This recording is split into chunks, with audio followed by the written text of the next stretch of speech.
अलालत की वजह से हज़रत अल्लामा क़मरुज़्ज़मा ख़ान आज़मी साहब की तबीयत तशरीफ़ आवरी की इजाज़त नहीं देती थी, लेकिन जब जब भी ये इजलास होता है, मुझे पास की तारीख़ का तो अंदाज़ा नहीं कि कितने साल से, लेकिन जब से मैं आ रहा हूँ उस वक्त से हर साल ख़तीबुल हिंद यहाँ पर इस इजलास में तशरीफ़ फरमा होते हैं।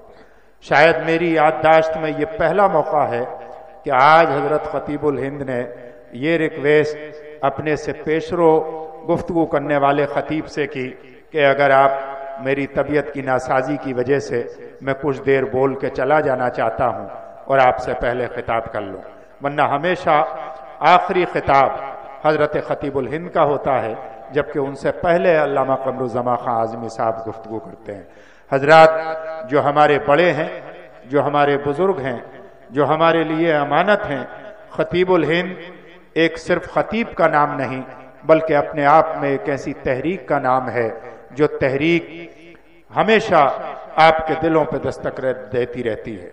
हिंदुस्तान में जब भी मजलूम आवाज़ को आवाज़ देने की ज़रूरत पड़ी है, जब जब आपको ताकत देने की ज़रूरत पड़ी है और जब जब सदाए एहतिजाज बुलंद करने की ज़रूरत पड़ी है, उस वक्त आपकी तरफ से फ़र्ज़ किफ़ाया बनकर अगर कोई शख्स हमेशा अगली सफ में खड़ा हुआ है और किसी शख्स ने उस एहतिजाज की इमामत का फरीज़ा अंजाम दिया है, तो वो शख्सियत हज़रत ख़तीबुल हिंद हज़रत अल्लामा उबैदुल्लाह ख़ान आज़मी की है।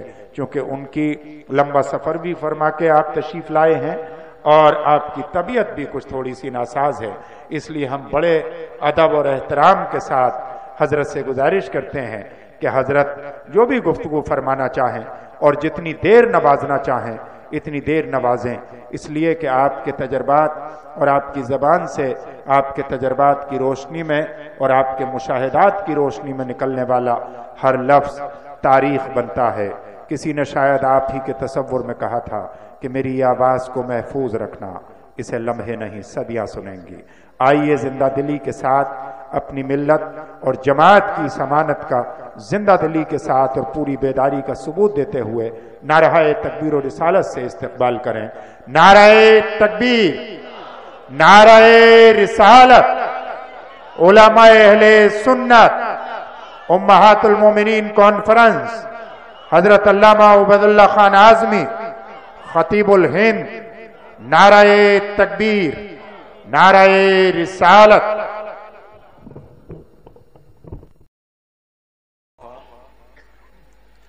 वसलामुन अला इबादिहिल्लज़ीना इस्तफ़ा। अम्मा बाद, फ़ौज़ु बिल्लाहि मिनश शैतानिर रजीम, बिस्मिल्लाहिर रहमानिर रहीम। इन्नमा युरीदुल्लाहु लियुज़हिबा अन्कुमुर रिज्स अहलल बैत व युतह्हिरकुम तत्हीरा। आमनतु बिल्लाह, सदक़ल्लाहुल अलीयुल अज़ीम। दरूद पाक पढ़ लीजिए। अल्लाहुम्मा सल्लि अला सय्यिदिना व मौलाना मुहम्मदिन मादिनिल जूद वल करम व आलिहि व सहबिहि व बारिक वसल्लिम सलातम व सलामन अलैका या रसूल अल्लाह। सदर मोहतरम, डाइस पे तशरीफ फरमा उलमाए किराम,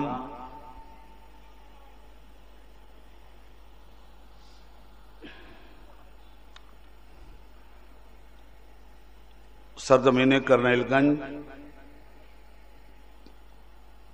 के रहने वाले और दूर दराज से दारुल उलूम सफ़विया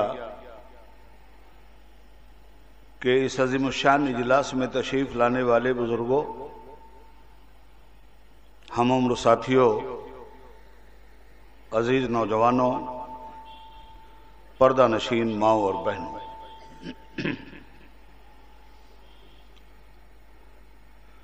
तमाम तारीफ़ और सारी खूबियाँ अल्लाह रब्बुल औला के लिए हैं, जिसने कौनैन की सबसे बड़ी नेमत हमें मुस्तफ़ा दिया। और दरूद व सलाम मुस्तफ़ा जान रहमत अलैहि तहियत व सना पर, जिन्होंने इस दुनिया में तशरीफ़ लाकर इंसानों को एक खुदा का पता दिया। एक देखने वाले का कहा मान लिया है, बिन देखे तुझे हमने खुदा मान लिया। मोहतरम सामीन,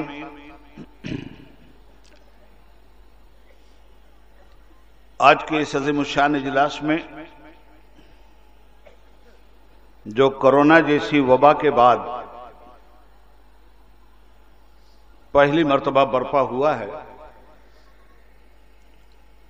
और मेरी नजर स्टेज पर मुतबहर उलमाए किराम को देख रही। मैंने फाजिल बगदाद हजरत मौलाना मुख्तारुल हसन साहब से अपनी तबीयत का हवाला और शब बेदारी के ताल्लुक से माजरत करते हुए उनका वक्त माफी के साथ ले लिया है।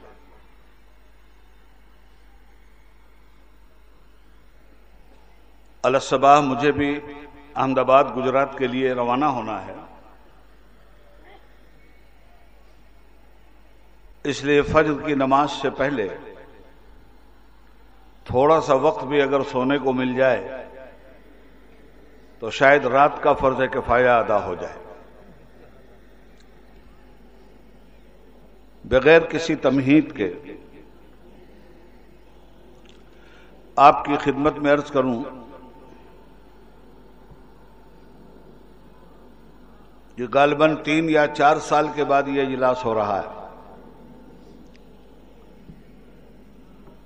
एक बलाए नागहानी जिसने पूरी दुनिया पर मुसल्लत होकर दुनिया के बड़े बड़े टैंकों में कीड़े डालकर बेवजन कर दिया था और पूरी दुनिया सरेंडर होकर रह गई थी। आज एक मौका मिला है आपसे बात करने का। शोएब बाबू का फोन आया मेरे पास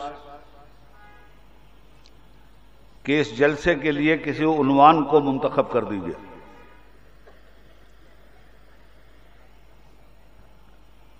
चूंकि हर साल उन्वानात मेरे जिम्मे होते हैं,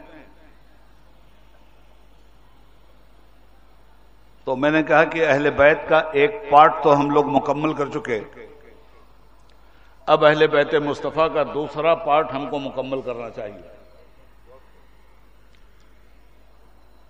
और इस कॉन्फ्रेंस का नाम उम्महातुल मोमिनीन कॉन्फ्रेंस रखा जाना चाहिए।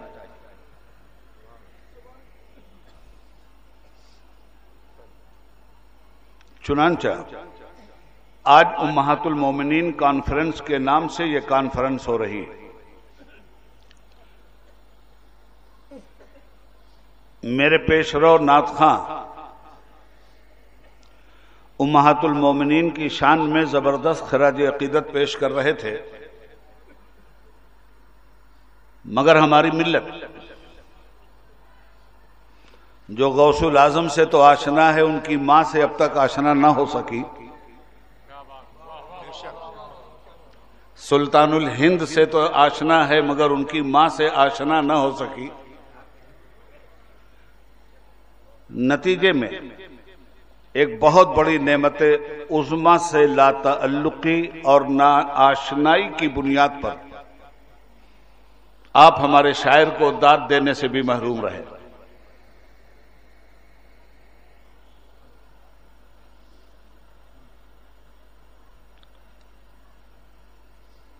तो उम्महातुल मोमिनीन का मतलब क्या है? मोमिनीन की माएं,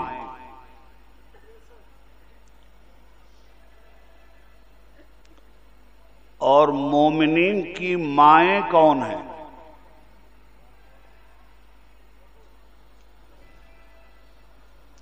जिस्मानी एतबार से तो आपको अपनी मां का तारुफ हासिल है, जरूरत है कि रूहानी और ईमानी एतबार से भी अपनी माओं का तारुफ हासिल किया जाए। इस मकसद के तहत मैंने इस बात को सामने रखा शोएब बाबू के कि ये जलसे अवाम की दरसगाह होते हैं। मदरसों में तलबा को पढ़ाया गया है और आज दस्तार बंदी के मामले में इस वक्त क्रिकेट टीमें पूरी दुनिया की हिंदुस्तान में खेल रही हैं। उनकी सेंचुरी बने न बने, यतीम खाना दारुल सफविया करनैलगंज की आज सेंचुरी बनने जा रही है।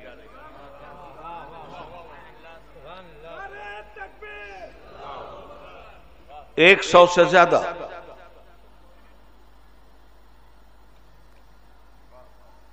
हुफ्फाज़ व कुर्रा और उलमा के सरों पे दस्तार फजीलत इन मुतबर्रक उलमा के हाथों से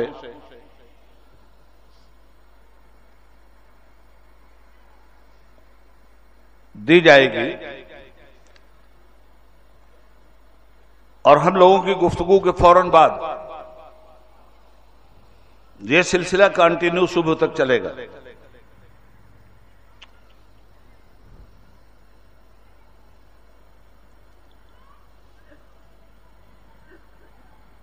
कुरान करीम में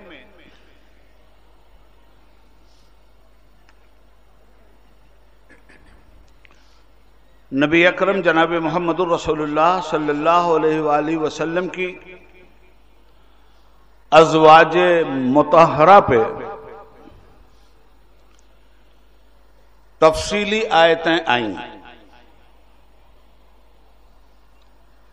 और उनके किरदार और अमल की वजाहत करने के बाद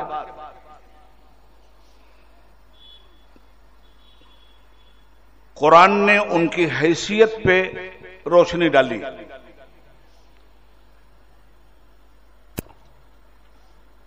नबी की बीवियों की फजीलत क्या है और नबी की बीवियों की हैसियत क्या है।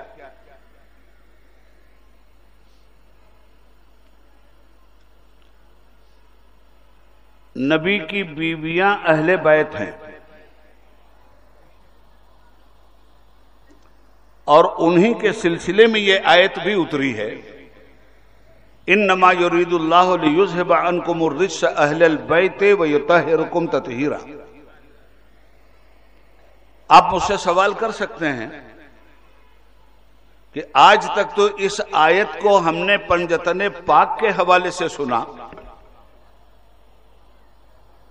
कि इस आयत के मिसदाक हजरत अली हैं और हजरत फातिमा हैं और इमाम हसन और इमाम हुसैन हैं। आज इस आयत की रोशनी में तुम एक नई बात कैसे कर रहे हो? बात है पुरानी। उस तरह ये बात बयान नहीं की गई जिस तरह इस बात को बयान करने का हक था, इसलिए आपको नई लग रही हो। ये आयत करीमा का टुकड़ा सीधे सीधे नबी अकरम सल्लल्लाहु अलैहि वसल्लम की बीवियों से ताल्लुक रखता है।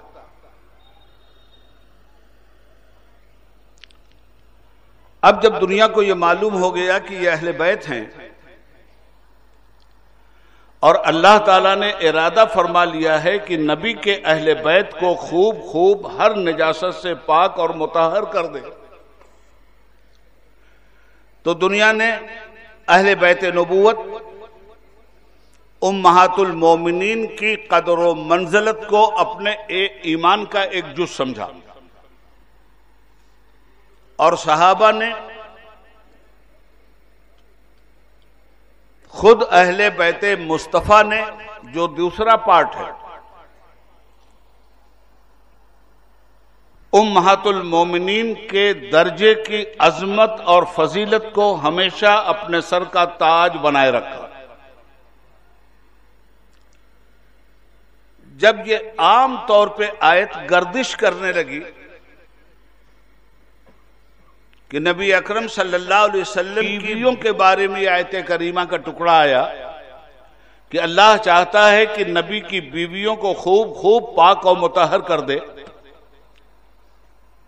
तो चूंकि अहलुल बैत कहा है इस आयत में और अहलुल बैत के माना है नबी के घर वाले,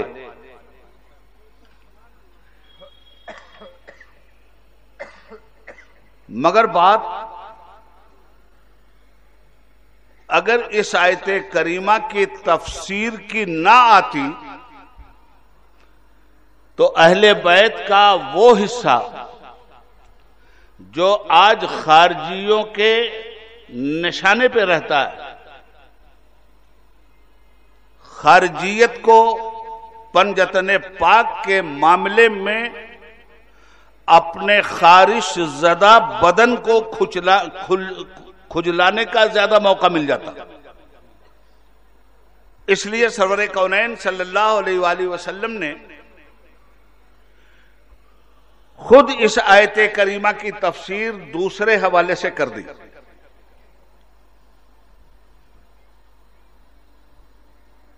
असदुल्लाहिल गालिब, इमाम अल मशारिक़ वल मगारिब, हल्लालिल मुश्किलात वन नवाइब, दफ़ाइल मौदलात वल मसाइब, सय्यदना व मौलाना अली इब्ने अबी तालिब कर्रमल्लाहु ताला वजहुल करीम, सय्यदतुन निसाइल आलमीन, खातून जन्नत सैयदा फातिमा ज़हरा रज़ी अल्लाह ताला अन्हा व सलामुल्लाहि अलैहा, हसनैन करीमैन अला जद्दिही व अलैहिस्सलाम, इन चारों को अपनी कमली में छुपाकर हुजूर ने इनके अहले बैत होने का तारुफ अपनी उम्मत से करवाया। इसलिए कि दुनिया खानदान मुस्तफा से आने वाले दौर की तारीख इस बात की शहादत दे रही है कि और भी ज्यादा इनाद, और भी ज्यादा बोझ, और भी ज्यादा हसद का शिकार होती।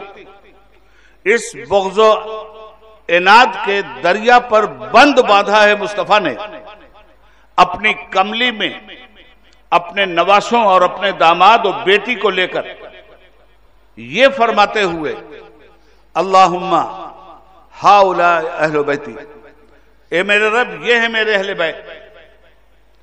और हजरत उम्मे सलमा उम्मुल मोमिनीन है, उनके घर के अंदर का ये वाकया है।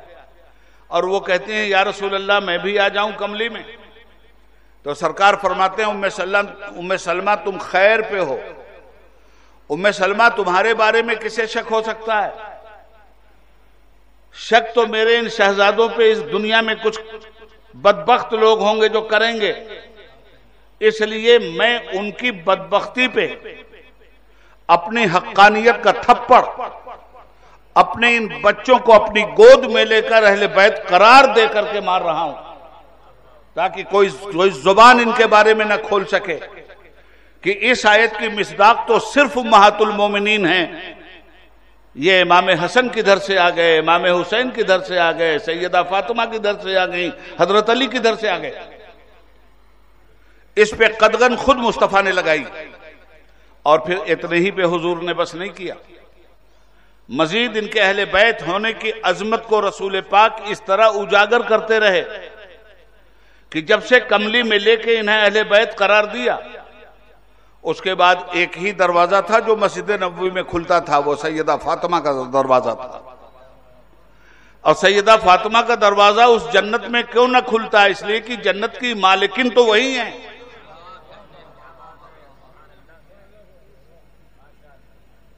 सरकार हर सुबह की नमाज के बाद पाबंदी से 9 महीने तक सैयदा के दरवाजे पे खड़े होते थे और नमाज के बाद पहला काम ये करते थे कि सैयदा के दरवाजे पे खड़े होकर फरमाते थे अस्सलामु अलैका या अहलल बैत। इस कदर मजबूत कर दिया हुजूर ने इस अकीदे को कि आज खुशअकीदा मुसलमान अहले बैत मुस्तफा की जब बात करता है तो तारीख के तनाजुर में, कुर्बानियों के तनाजुर में, इमाम हसन के सब्र तहम्मुल के तनाजुर में, इमाम हुसैन की शुजाअत और शहादत के तनाजुर में, सैयदा के सजदे तकवा और तिहारत के तनाजुर में, मौला अली की बहादुरी और शुजाअत के तनाजुर में। चूंकि ये काम तारीख के मैदान में इन हजरात के जरिए इतना मबरहन हुआ है कि दुनिया की नजर अहले बैत के नाम पर इन्हीं शख्सियतों पे जाके गड़ जाती है। मगर यह जरूरी है कि हम इन शख्सियतों के साथ सैयदा के अहले बैत होने का अगर ऐलान कर रहे हैं तो सैयदा की मां और पहली उम्मुल मोमिनीन खदीजतुल कुबरा, उनकी जात पर भी रोशनी डाली जाए। और एक दिन साल में ऐसा जरूर बना लिया जाए कि उम्महातुल मोमिनीन की फजीलत, उनकी अबकरियत, उनकी इफादियत, उनकी इनफरादियत, उनकी मानवियत और उनकी तारीखियत पर भरपूर गुफ्तगू हो और उम्मत को पता चले कि नबी पाक सल्लल्लाहु अलैहि वसल्लम ने जो दीन हमें दिया है, इस दीन के फैलाने में उम्महातुल मोमिनीन का क्या किरदार रहा। तो आइए सबसे पहले हम वहां चलते हैं जिस दरवाजे पे दस्तक दिए बगैर हमारे लिए इस्लाम का दरवाजा खुलता ही नहीं है। वो दरवाजा सैयदा खदीजतुल कुबरा का। ये हुजूर की पहली बीवी,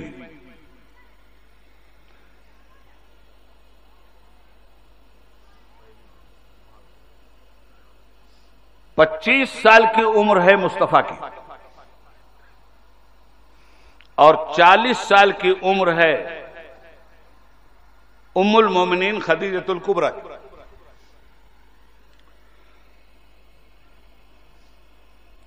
मुस्तशरिकीन यूरोप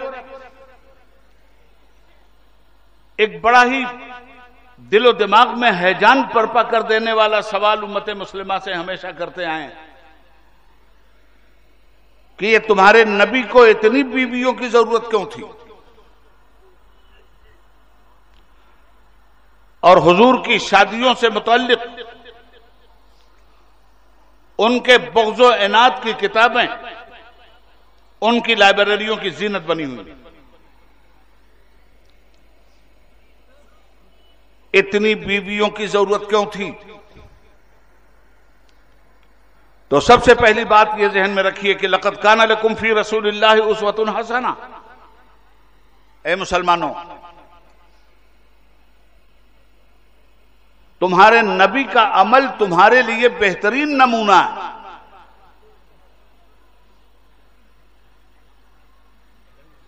इस्लाम खारजी एतबार से भी और दाखिली एतबार से भी आपके माशरे को इनफरादी तौर पर या इज्तिमाई तौर पर बहुत पुरसुकून देखना चाहता है।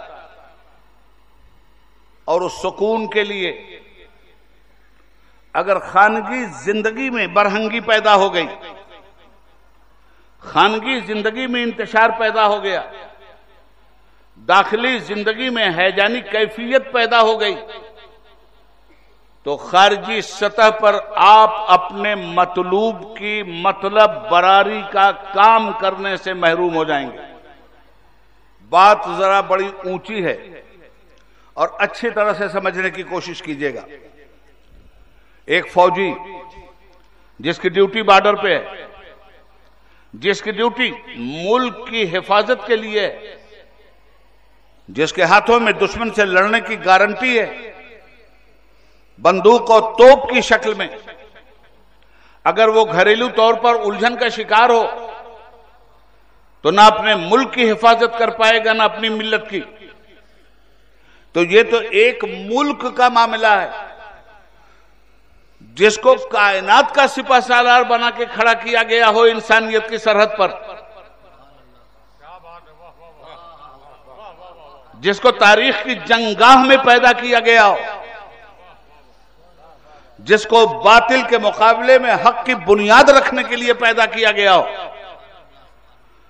जिसको कुफ्र के मुकाबले में इस्लाम को कायम करने के लिए पैदा किया गया हो, जिसको शिर्क के मुकाबले में ईमान को कायम करने के लिए पैदा किया गया हो, जिसको बिदअतों के मुकाबले में सुन्नतों का चिराग जलाने के लिए पैदा किया गया हो, उसकी जिंदगी का दाखिली मामला भी काबिल गौर है और खारिजी मामला भी।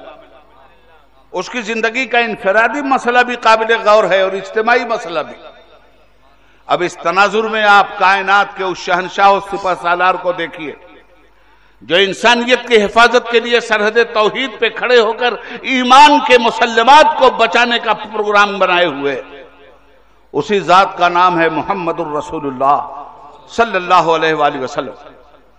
सरवर कायनात के लिए जरूरी था कि कुदरत ऐसे मवाद फराहम करे कि नबी की दाखिली जिंदगी में माशरती एतबार से और खानदानी एतबार से और खानदान की जिम्मेदारी के एतबार से कहीं कोई इंतशार न पैदा होने पाए, ताकि खारिजी सतह पर इस्लाम की नश्व नुमा के लिए पैगंबर का सारा वक्त मसरूफ कार दिखलाई दे। हजरात गिरामी, अब जिंदगी कहां से शुरू हो रही है? ये 25 साल के बाद जब भी किसी कुंवारे आदमी की शादी होती है तो अब वो जिंदगी के एक दूसरे दौर में दाखिल होता है, जहां जिम्मेदारियां दामन को खींचती हैं, जहां महरूमियों से लड़ने का जज्बा पैदा होता है, जहां सिल्फे नाजुक की नाज बर्दारी के लिए तन मन धन की कुर्बानी देनी पड़ती है। एक ऐसी मंजिल पर मेरे मुस्तफा का इंतखाब होता है एक ऐसी पाकीज़ा औरत के साथ जिसका नाम खदीजतुल कुबरा है। 25 साल की उम्र है मेरे आका की, उसरत की जिंदगी है, गुर्बत की जिंदगी है, 2 वक्त की रोटी का हासिल होना एक मुश्किल मरहला है। उस जमाने में हुजूर का बचपन बकरियों को चराने में गुजर रहा, हुजूर की जवानी कसबे माआश के तगो दौ में सर्फ हो रही है। चचा ख्वाजा अबू तालिब हैं, उसरत और फाका मस्ती की जिंदगी है, कसीरुल अयाल हैं, मुस्तफा की किफालत मजीद उनके सर पे आई है, अपने बच्चों से ज्यादा मोहब्बत करते हैं। सरकार दो आलम सल्लल्लाहु अलैहि वसल्लम को फिक्र दामनगीर हुई कि मुझे अपने चचा की गुर्बत को दूर करने के लिए उनकी माआविनत का हाथ बढ़ाना चाहिए।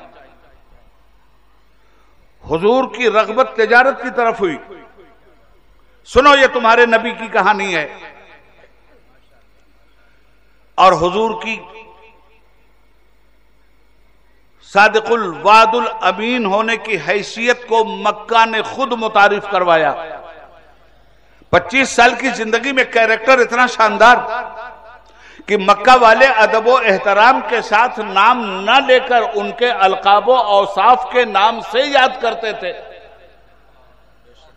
जब आदमी अपने किसी फन में ताक हो जाता है तो लोग एहतरामन उसका नाम नहीं लेते, अपने फन के सिफाती नाम से जिस तरह उसने एक लोगों के अंदर यकीन की शमा जलाई है, लोग उसी सिफाती नाम से याद करते हैं।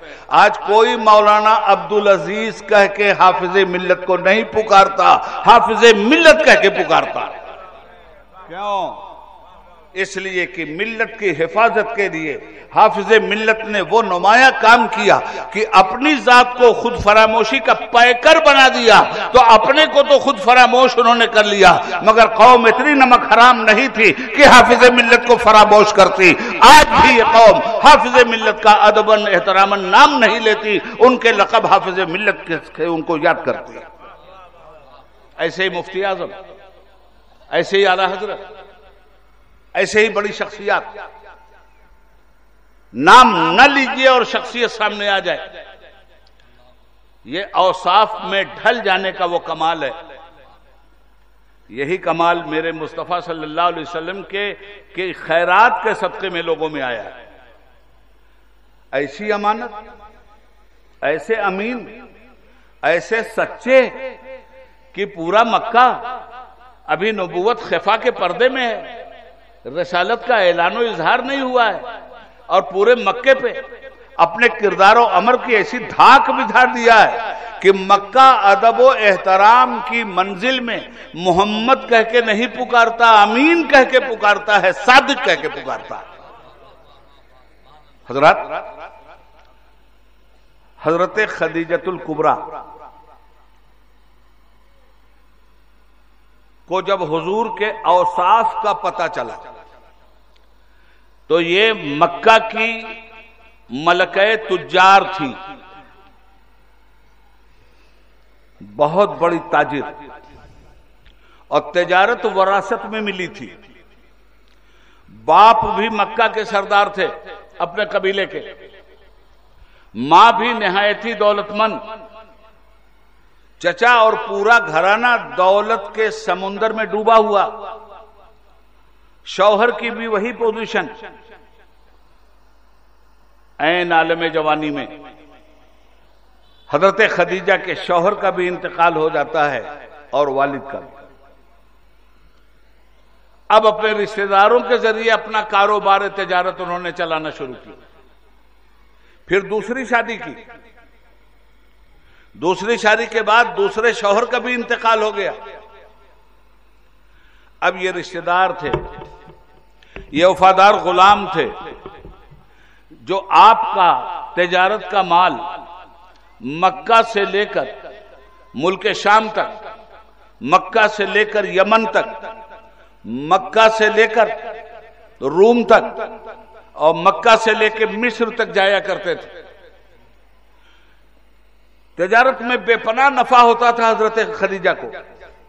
जब हुजूर के बारे में उन्होंने सरकार के औसाफ को सुना तो फिर हुजूर के पास भी एक दावतनामा भेजा कि आप अगर हमारा माल तिजारत लेके जाएं तो लोगों को हम 2 गुना नफा देते हैं, मगर आप ऐसे अमीन और सादिक हैं कि हम 5 गुना नफा देंगे।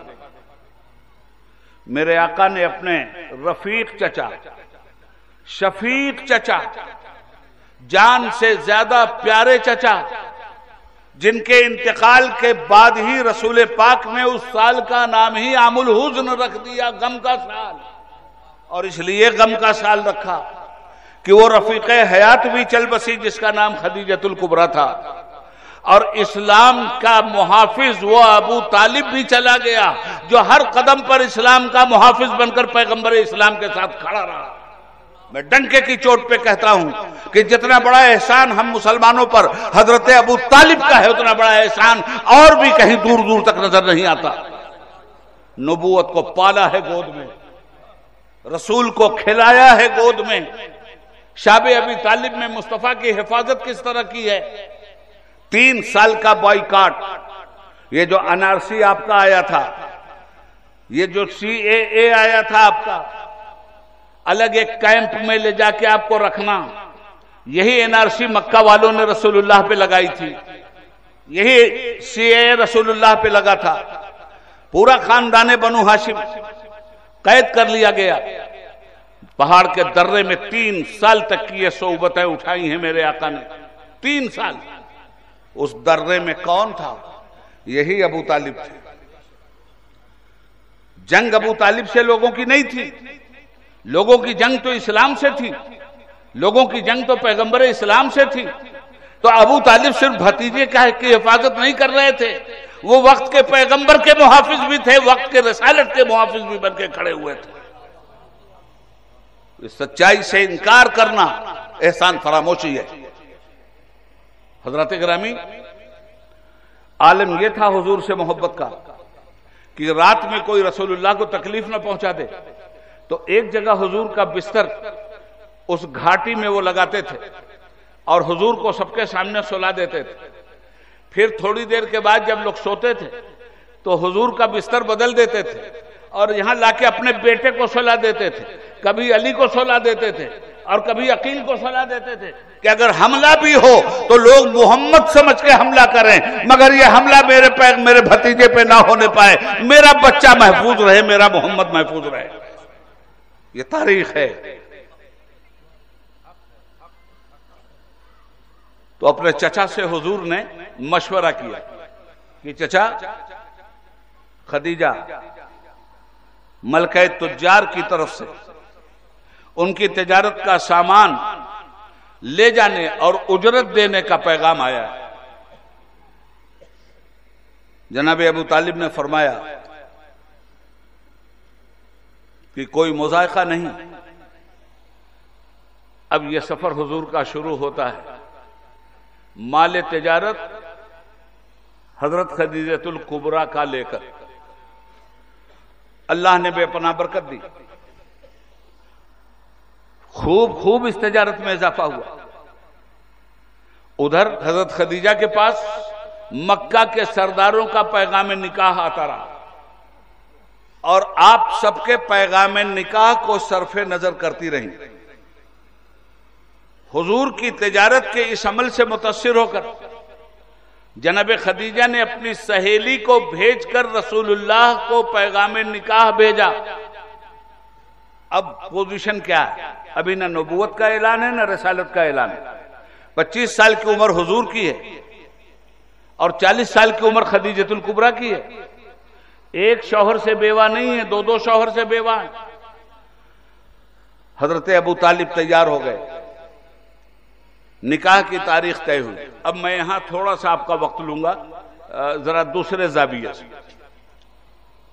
पहली बात, ये उम्मत को एक पैगाम देना था जिनकी नबूवत का 15 साल के बाद ऐलान होना। जमाने को रसूल पाक सल्लल्लाहु अलैहि वसल्लम ने देखा और आपने भी देखा तारीख की रोशनी में।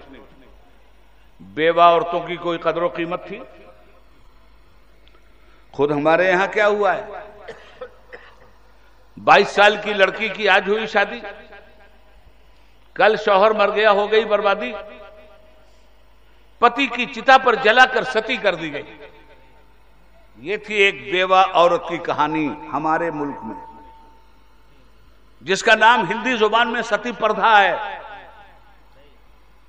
यह रस्म अब तकरीबन नापैद हो गई है, मगर इस रस्म को मजहबी चोला पहनाया गया था कि पति की चिता पर जलाकर सती कर देना ही औरत का निर्माण है। उस जमाने में बेवाओं की हालत इससे भी ज्यादा बदतर थी। हुजूर क्या हैं? गैर शादीशुदा हैं। शादी किससे? एक बेवा से हो रही है। उम्र का डिफरेंस कितना? 15 साल का।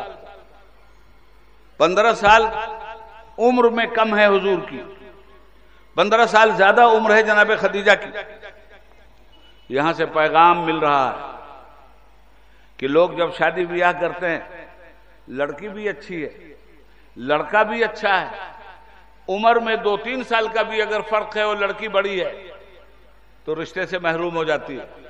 लड़का अगर तनोमंद है, उम्र में लड़की से 5 साल ही छोटा सही, अगर लड़की के बराबर लड़की की कदकाठी का मुकाबला कर सकता है, अपनी जवानी या तनोमंदी की हैसियत से मुस्कुरा के सामने आता है, तो शादी करना हमारे मुल्क में तो मुसलमानों में भी ऐब माना जाता है।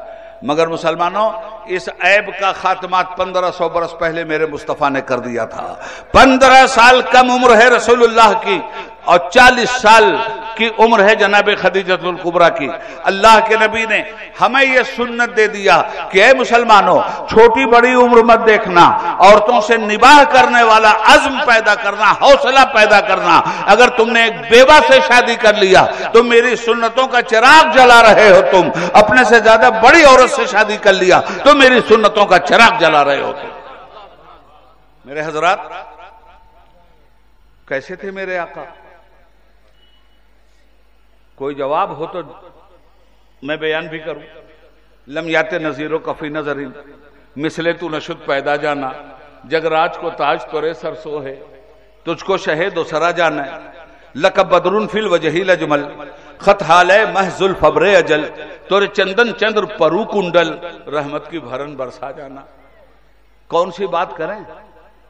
चेहरे की बात करें तो वह दोहा पढ़ें, जुल्फों की बात करें वह लैले एजा सजा पढ़ें, लबों की बात करें उमा यंतिको अनिल हवा इन हुआ इल्ला वही यूहा पढ़ें, आंखों की बात करें माजागल बसरो मा तगा पढ़ें, कुर्बे इलाही की बात करें दना फतदल्ला फकान अकाबा कौसैन औदना पढ़ें, आसमानों पे जाने की बात करें व नजमे ऐसा हवा पढ़ें, हिदायत और रहनुमाई की बात करें तो मादल्ला साहिब को उमा गवा पढ़ें, इखलाक की बात करें तो इन्नका लाला खुलुक़िन अज़ीम पढ़ें, रहमत की बात करें तो उमा अरसलनाका इल्ला रहमतल लिल आलमीन पढ़ें, शरह सद्र की बात करें तो अलम नशरह लका सदरक पढ़ें, जिक्र जमील की बात करें तो व रफाना लका जिक्रक पढ़ें। ढाल कर खालिक सनत ने कहा वाह रे मैं, और तस्वीर ये बोल उठी कि अल्लाह रे मैं। ये तो है मेरे मुस्तफा। 25 साल की उम्र, 40 साल की बेवा औरत से शादी, जहन दे दिया हुजूर ने कि ऐ जमाने के जालिम साम्राज्जियों, तुमने तो सुहागन को अभागन बना बना के छोड़ा है। लो मुस्तफा क़यामत की सुबह तक अभागनों को सुहागन बनने का रास्ता दे रहे हैं। ये हुई शादी। निकाह किसने पढ़ाया? हजरत अबू तालिब।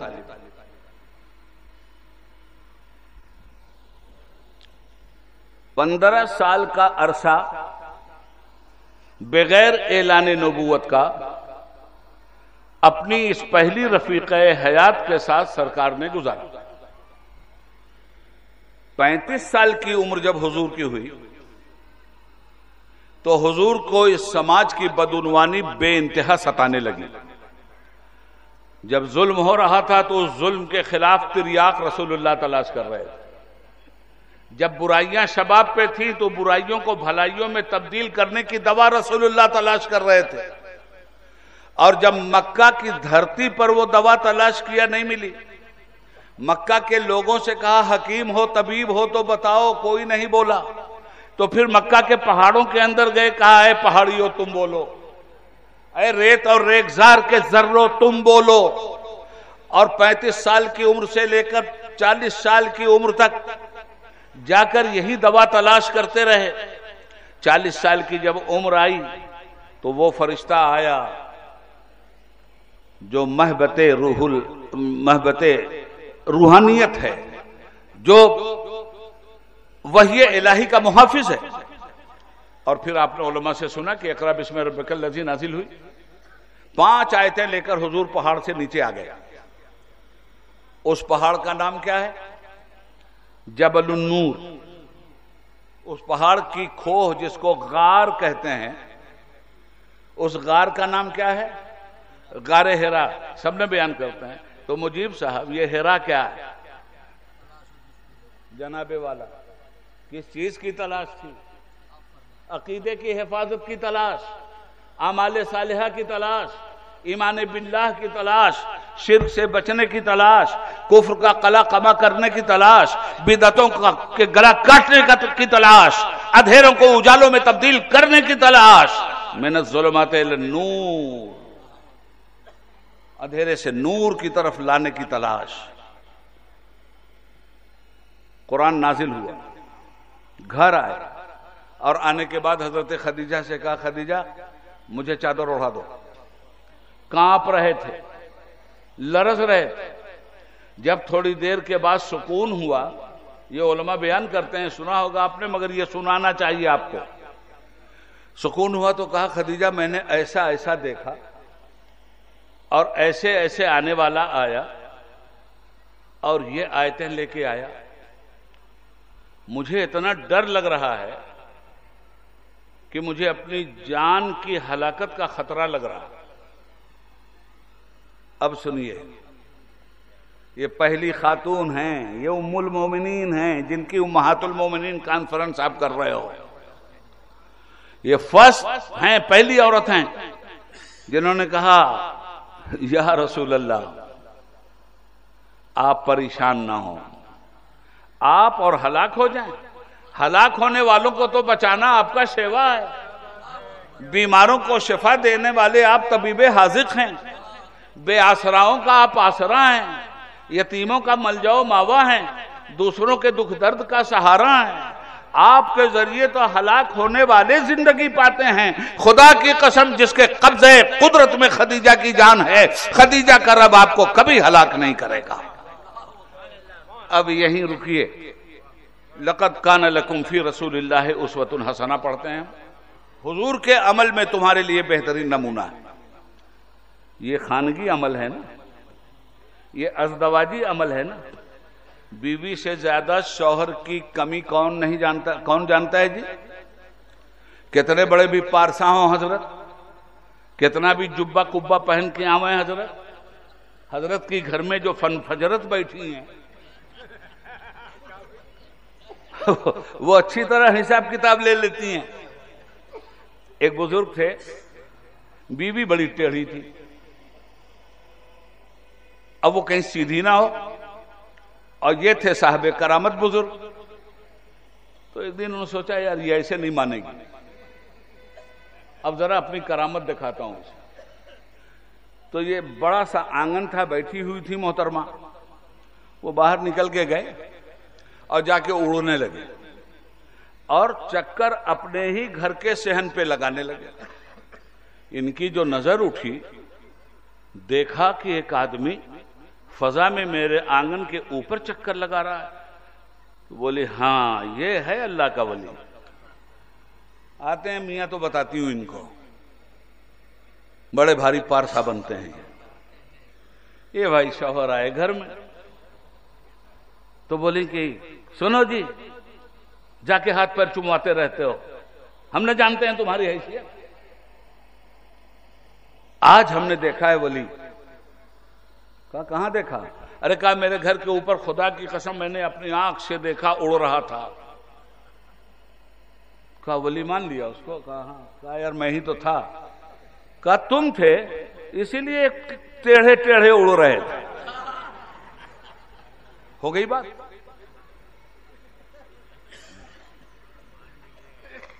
तुम थे।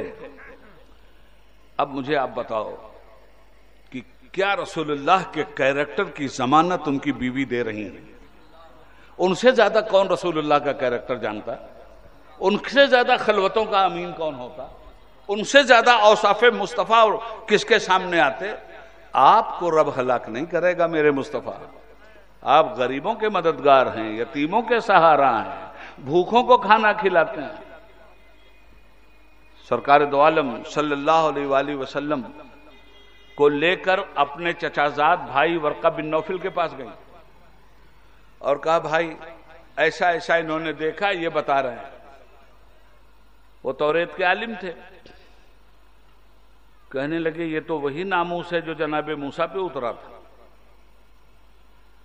आप अल्लाह के नबी हैं, काश मैं उस वक्त तक जिंदा होता है मोहम्मद सल्लल्लाहु अलैहि वसल्लम, जब आपकी कौम मक्का से आपको निकाल देगी। तो सरकार को तो बड़ा अचंभा हुआ, बड़ा ताज्जुब हुआ। जिसको अमीन कहते हैं उसे निकालेंगे, जिसको सादिक कहते हैं उसको निकालेंगे? हाँ निकाल देंगे, काश मैं जिंदा रहता, अगर जिंदा रहा तो मैं आपकी मदद करूंगा। ये है इब्तिदाई हालात। सबसे पहले ईमान कौन लाया रिसालत पर? यही हजरत खदीजा। बाप का नाम खविलद तो मां का नाम फातिमा है, और इसी निस्बत से अपनी सबसे छोटी बेटी का नाम फातिमा रखा। हजरत गिरामी, वक्त गुजरता गया, नबूवत का ऐलान हो चुका। उसके बाद अब ये जो दौलत थी हजरत उम्मुल मोमिनीन की, इस्लाम की राह में सर्फ होने लगी। हजरत खदीजा से पूछ के, सरकार का इखलाक बहुत ऊंचा था। एक वाकया बताऊं आपको। एक दिन बाहर मक्के की घाटी में गए। अरे अब भी तो घाटी ही घाटी है, काबे के नजदीक भी घाटी है, पहाड़ ही पहाड़ तो है। तो हुजूर एक घाटी में गए तो देखा एक काफिला आया हुआ। और उस काफिले के बच्चे बिलक रहे हैं, रो रहे हैं, भूख से लोग परेशान, माशी हालत खराब है।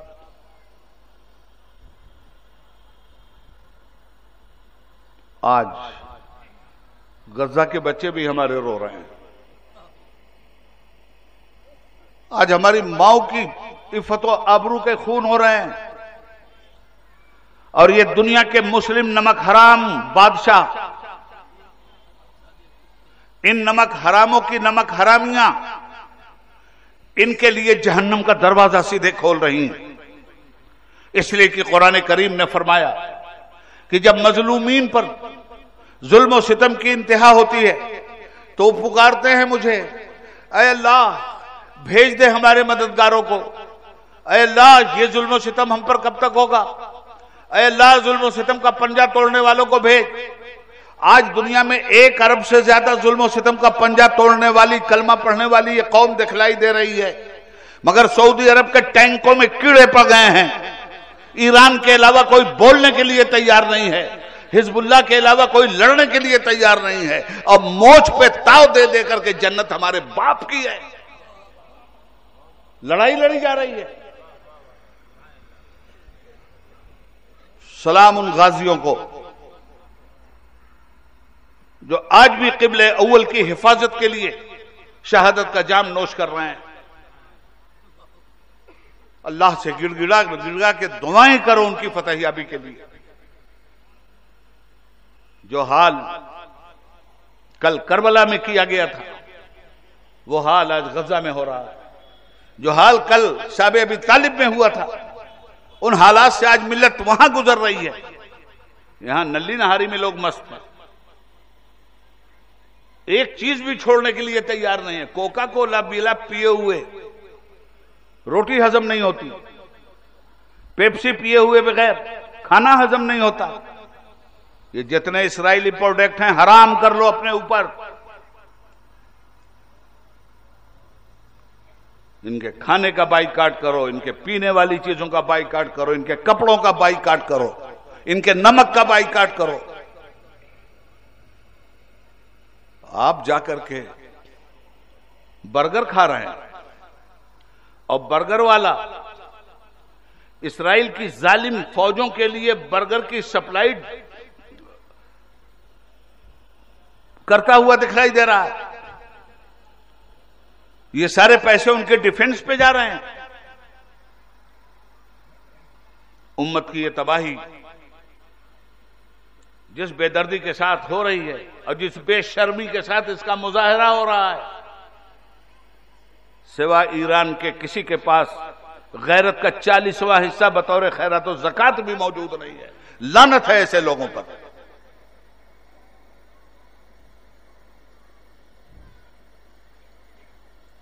एक काफिला आया था, सरकार ने देखा भूखे लोग हैं, वापस आए। माल तो बीवी का था, दिल में तमन्ना थी कि मैं इनकी मदद करूं, पैसा नहीं था। सरकार आके एक चादर ओढ़ के लेट गए। हजरत खदीजतुल कुबरा करीब आई तो कहा, सरकार ये लबों का तबस्सुम क्यों रूठा हुआ है? हुजूर का चेहरा बता रहा है कि हुजूर गमगीन हो गए। कहा, खदीजा क्या करूं, पहाड़ी के दर्रे में एक काफिला रुका है, देखा है मैंने उन बच्चों को, देखा है मैंने उन औरतों को, खाना पानी नहीं है उन लोगों के पास, मेरे पास पैसे नहीं है। गैरत यह है मुस्तफा की कि बीवी से पैसा नहीं मांग रहे हैं, और दर्द यह है इंसानियत का कि दर्द छुपा भी नहीं पा रहे हैं। जब हजरत खदीजा ने सुना, कहा, अच्छा सरकार ये बात है? कहा, हाँ। अपने गुलाम से फरमाया, जाओ मक्का के सारे सरदारों को बुला के लाओ। मक्का के सारे सरदार आ गए, सुनिए। और उसके बाद उम्मुल मोमिनीन हजरत खदीजतुल कुबरा रज़ी अल्लाह ताला अन्हा ने अपने घर के अंदर से सोने के अंबार निकलवाने शुरू किए। तारीख़ इस्लाम ये बताती है कि इतना बड़ा ढेर लगता गया जैसे तुम्हारा अनाज का ढेर लगता है। इतना बड़ा ढेर लगा, रुपये पैसे दीनार चांदी और सोने का इतना बड़ा पहाड़ लगा कि लोग उधर छुप गए, लोग इधर छुप गए, इधर वाला उधर वाले को नहीं देख रहा है, उधर वाला इधर वाले को नहीं देख रहा है। जब ये दौलत का अंबार एकदम समुंदर की तरफ बहता हुआ जनाब खदीजा के घर में नीचे से लेके आसमान तक बातें करने लगा, तो आपने कहा, मक्का के सरदारों, मैंने तुम्हें इसलिए बुलाया है कि तुम्हारे सामने मैं इस बात का ऐलान कर दूं कि ये सारी की सारी दौलत मोहम्मदुर रसूलुल्लाह के कदमों पे निसार कर रही हूं, जैसे चाहे वैसे खर्च करें। ये है उम्मुल मोमिनीन।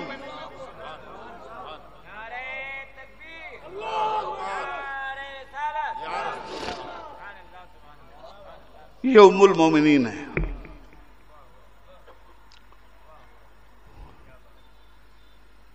और जितनी थी सब अपनी अपनी बिसात के मुताबिक इसी तरह मेरे आका की खिदमत में इस्लाम के फरोग का जरिया बनी रही। वक्त नहीं है, इसलिए मैं एक ही माँ के बयान पे इक्तफा करता हूं। बकिया मेरे पीछे बगदादी साहब हैं, ये लोग इंशाअल्लाह वो सारे हक अदा करेंगे। अर्ज करूं मैं आपसे, ये क्या बात है साहब, कितना ऊंचा मकाम है इनका, सब दे दिया।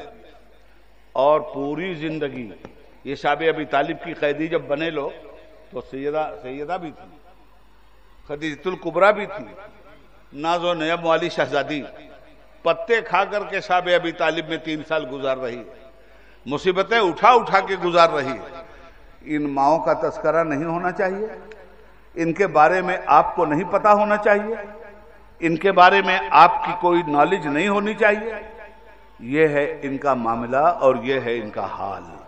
हजरत खदीजा ने सारी जिंदगी रसूलुल्लाह की खिदमत में गुजार दी और हुजूर को इतनी महबूब थी कि 49 साल की उम्र में, सरकार की उम्र जब 49 साल हुई है, तब आपने 10 नबवी में इंतकाल फरमाया।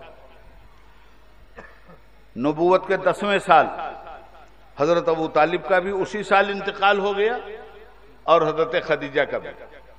यही 2 वो सुतून थे जिनसे कुफ्फारे मक्का कहीं न कहीं मुसीबत में आते थे और कहीं न कहीं इनके एहतराम की वजह से हुजूर पे अपने जुल्म सितम का निशाना नहीं बांध पाते थे। मगर जब ये दोनों उठ गए दुनिया से, तो जितने भी छुपे हुए जुल्म थे सब नबी के सामने आ गए। जब ये दोनों दुनिया से उठ गए, तब मेरे मुस्तफा के लिए अब मादी एतबार से कोई सहारा सामने नहीं रहा। और एक बात सुनिए, अल्लाह ताला आलम असबाब में लोगों के लिए सहारा बनाता है। हमारे सरकार सबका सहारा है, मगर हमारे सरकार के भी सहारे थे, और उन सहारों को उबैदुल्लाह नहीं बयान कर रहा है, अल्लाह बयान कर रहा है। वो सहारे, अलम यजिद का यतीमन फ़आवा, ये अलम यजिद का यतीमन फ़आवा के पीछे है कौन? इसके पीछे अबू तालिब हैं। अलम यजिद का यतीमन फ़आवा, ये मेरे नबी क्या ऐसा नहीं हुआ कि जब आप यतीम थे तो हमने आपको सरपरस्ती दी, आपके लिए हमने छत्र छाया बना दिया, आपकी हिफाजत के लिए हमने गार्जियन दिया? कौन था ये? अलम यजिद का यतीमन फ़आवा।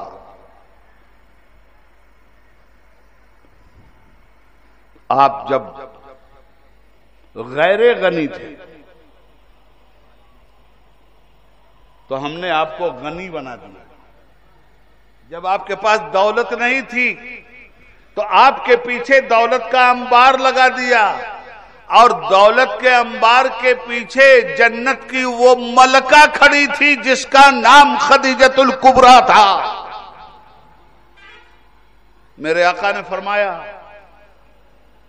सबसे ज्यादा 4 औरतों की जन्नत में अहले जन्नत औरतों के मुकाबले में फजीलत है। ये 4 औरतें सबसे ज्यादा फजीलत में आब हैं। पूछा गया, या रसूल अल्लाह कौन कौन? तो फरमाया, फिरौन जैसे जालिम बादशाह की बीवी आसिया, सैयदना ईसा इब्न मरियम अलैहिस्सलातु वस्सलाम की वालिदा मरियम, और मेरी बेटी की वालिदा खदीजा, और खदीजा की बेटी फातिमा। ये है वो 4। तो हुजूर ने जो शादी की 11 शादियां हुई और दुनिया इसका तमस्खुर उड़ाती है। कहीं से औरतों की जिंदगी की किफालत का कोई शोबा ऐसा है जिसकी सरदार एक बीवी है, तो कहीं से औरतों की जिंदगी के किसी शोबे की सरदार कोई दूसरी बीवी है, तो कहीं से औरतों के मसाइल की सरदार कोई तीसरी बीवी है, तो कहीं से औरतों के सब्र और इफ़्फ़त की सरदार कोई चौथी बीवी है। मौका नहीं है वरना मैं गिनवाता आपको। तो अर्ज ये करना चाहता हूं कि इन माओं का एहतराम हमें ईमानी एतबार से हम पर फर्ज है, और ये फर्ज आज तक हम पर कर्ज है। इन्होंने कहीं मुखालिफ से काम नहीं लिया। कुरान करीम ने अगर इनके अहले बैत होने का ऐलान किया है तो उम्महातुल मोमिनीन ने पंजतन के अहले बैत होने का ऐलान किया है। अच्छा, खुद उम्महातुल मोमिनीन ने ऐलान क्या किया? उन्होंने तो इत्तिबा किया है। ऐलान तो उसने किया है जिसकी जुबान हुआ यंतिक़ु अनिल हवा है, इन हुवा इल्ला वही युहा है। ये ऐलान तो मेरे मुस्तफा का है। तो हजरात, बस इतनी सी बात है, और इसीलिए ये कॉन्फ्रेंस हुई है कि उम्मत की माओं को पहचानिए। हजरत आयशा सिद्दीक़ा से पूछा गया कि रसूल पाक सल्लल्लाहु अलैहि वसल्लम को मर्दों में सबसे ज्यादा महबूब कौन था?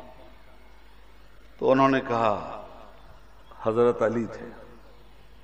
पूछा औरतों में सबसे ज्यादा महबूब हुजूर को कौन था? कहा सैयदा फातिमा थी। कहा बच्चों में सबसे ज्यादा महबूब कौन से बच्चे थे? कहा हसन थे, हुसैन थे। अब इनको जो महबूब न माने वो मरदूद है।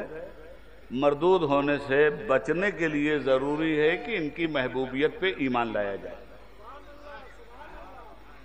हजरात गिरामी, ये थोड़ी सी बातें मैंने आपसे अर्ज कर दी।